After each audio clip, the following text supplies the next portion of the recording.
Hey. Nah, welcome back, folks. You guys know what time it is, right? New Magic set. You know what that means? Hold on, let me get comfortable. You know what that means? Streets of Barry Manilow's Capenna. You guys sing this song for me. Today, we're going to talk about what I've done, what I plan on doing, what I think of this set. Sit back, relax. Let's have a nice talk. So, important news coming out right now. I haven't gotten to the filming of it yet. I'll catch up in the next few days. If you haven't heard, Wizards of the Coast reported, or Papa Hasbro reported earnings. Stock had a nice little uptick off its 52-week low.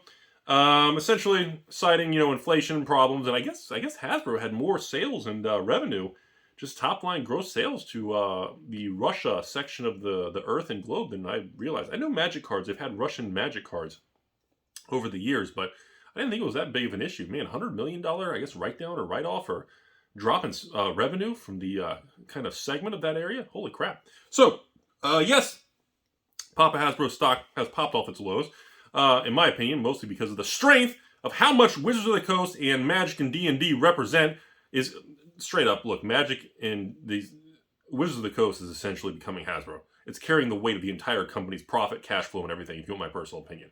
Absolutely redonkulous. So, in case you've been living under a Rudy rock, R squared, R cubed, Wizards of the Coast is doing a massive, one of the largest price increases of paper product, sealed product in Wizards of the Coast Magic the Gathering history, with a 9 to 11%, of course some variance, price increase starting in the next 30 days. So, holy smoke. So obviously been in discussion with distributors and find out what that's going to mean for me. Selling product to patrons, doing box openings, selling new releases. Yeah, holy smokes, everybody. And yes, when they institute this new pricing, if I order a pallet of Strixhaven or Adventures Forgotten Realms, if the distributor has to place the new order to WotC and pull that pallet from the WotC, Texas location, even on the older set, it will be retroactively price increased, even on an already released product of anything that goes through Wizards starting on this new thing. In other words, it doesn't have to just be the new set. Even sets are already out. If you order after that cutoff, the price will be higher. So, we'll get into that in another video, but today, I want to explain to you all my game plan for Streets of Copacabana. So, I like the product. I think the market's being overly negative. I'm going to tell you why I like the product. Let's be very short, cut, concise, giggity-ish. Gold gilded cards. I like it. Etched foil, expensive-ass Planeswalkers only available in the collector box, from what I understand. Feel free to tell me if I'm wrong. Which are like Elspeth, $200 type things. Even if it drops to $100, $150.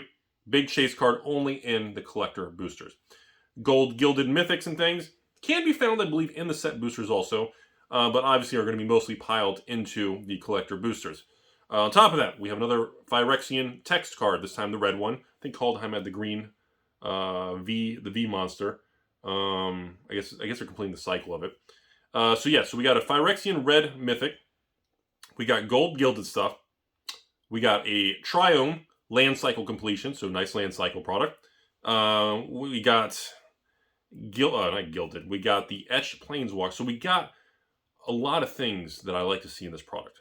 No, it's not as powerful and insane as Kamigawa. Let's not pretend it is. I'm not going to pump and dump and, just your stepsister. I'm not going to tell you that this product is going to be even better than Kamigawa. I don't think it's going to be.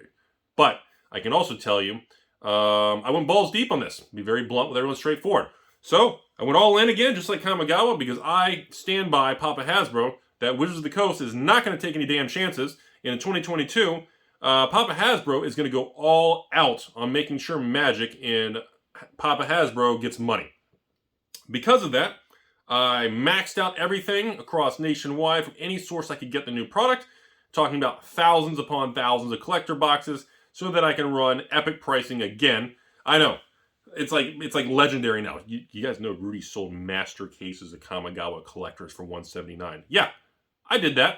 Wait a minute, I did that. Wasn't that sticker thing that they were putting on gas pumps? Is that a real thing? All right, so on this one, pretty close. I know price increased a little bit. So a couple dollars higher, but instead of $179, we'll be in the 180s. So obviously I'm going to give patrons hell of a deal, and we're going to be pumping the collector boxes. As the filming this video, if it's Wednesday, that means Wednesday night, we start the kickoff with the set case sale. So we'll be selling the set cases. So we'll do set boxes for under $100, around that $99 price point. And with these price increases, you know, we're going to be talking about that in another video about how draft and set boxes, anything under 100, is essentially going to be considered a good deal, because store price for set boxes are probably going to be in the 90s, and draft boxes are going to be probably pushing 85 to 90 a box. So anything below 100 is going to be considered a good deal moving forward once all this stuff really kicks in. So starting this, so patrons know, we got about 100, 200 cases. So we got about over 1,000 boxes of set boosters, and we'll see how that goes. Be an interesting barometer.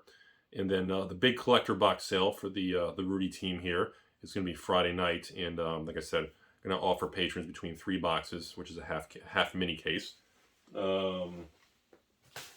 This is a mini case, so there's 6 collector boxes. Do I have one open? I do not have one open because I am highly prepared. So this would be a 6 mini case of 6. So I'm going to offer patrons either 3, a full case of 6 mini, or you can get 2 mini cases of 12.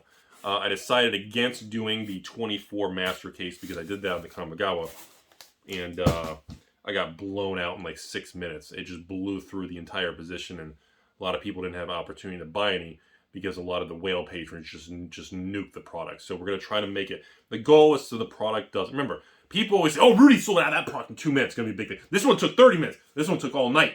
People try to gauge the success of a product by kind of monitoring. There's like a whole thing about that. There's like a group of people who monitor how fast a Rudy sale lasts to determine the strength of a product.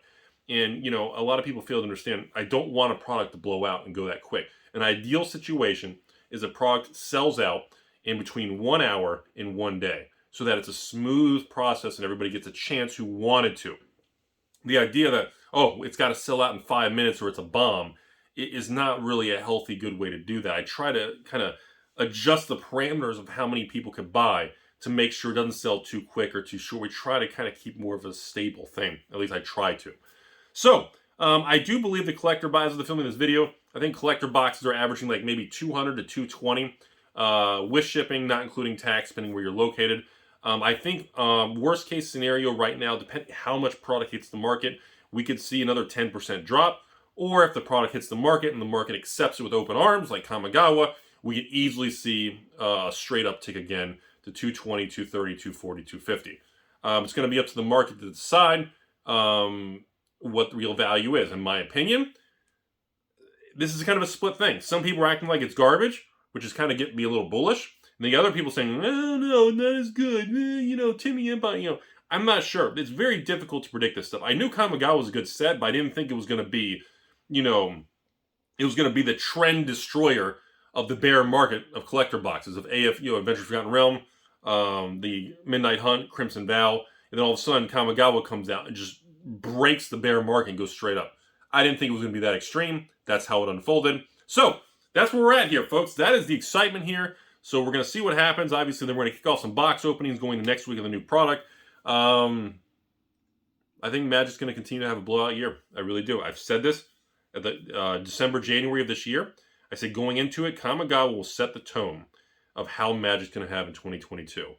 And Kamigawa was an animal. It was a fucking animal. There's no way you guys can tell me anything weak about it. I mean, the draft boxes are 100. The set boxes are still like 110 to 130. The collector boxes of Kamigawa are just under 300. They're like 270 to 280 plus tax. So most people are paying like 290 to 300 shipped. I mean, there's been no... We had a little downtick when the other product, the wave, hit the market. Market absorbed it, didn't even care. So, that's where we're at. Again, doesn't just because Kamigawa was a home run doesn't mean this is going to follow the same path. But I told you all before, I wouldn't bet against Papa Hasbro and Wizards in 2022. I believe their product lineup and the way they tweak the supply and power level and chase cards and collector boxes, I feel like they saw what happened with AFR Crimson Midnight. They've tweaked it, and I feel like, they're going to be all in this year. I do believe that Wizards does not like the success of Flesh and Blood and all these other card games that have come out. I believe they are aware of it. I don't think they consider them a threat, but they don't like that they've been kind of nibbled into on the market share. They don't like that they've lost some market share to some revenue in cash that's been going to a different direction and being reverted away from them. I don't think they like that. So, hope y'all are excited. So here we are. I think I'm into Kamigawa. I'm into Streets of Copacabana. Me and Barry Manilow, I think I'm into it for just under $2 million is my cost. And we're going to see what happens with the, the 1 to 2,000 set boxes, the 2 to 3,000 draft, and the insane 5,000 plus collector boxes. And yeah, I really want to see how the market kind of handle this. And is Rudy going to get stuck with a lot of product, or is it going to do really well? Either way, I'm okay with it, because if I get stuck with some of this, I'm okay with it. I don't have any real concern. If it sells out and the price goes up, good for the patrons. If it doesn't sell out and I keep some, we'll do some extra box openings, have some fun. Just let it age like the Rudy wine in the basement. And I hope everyone's excited for it. And I think it's a good product. Be interesting to see the comment section. Godspeed, everybody. Here's a picture of my crotch.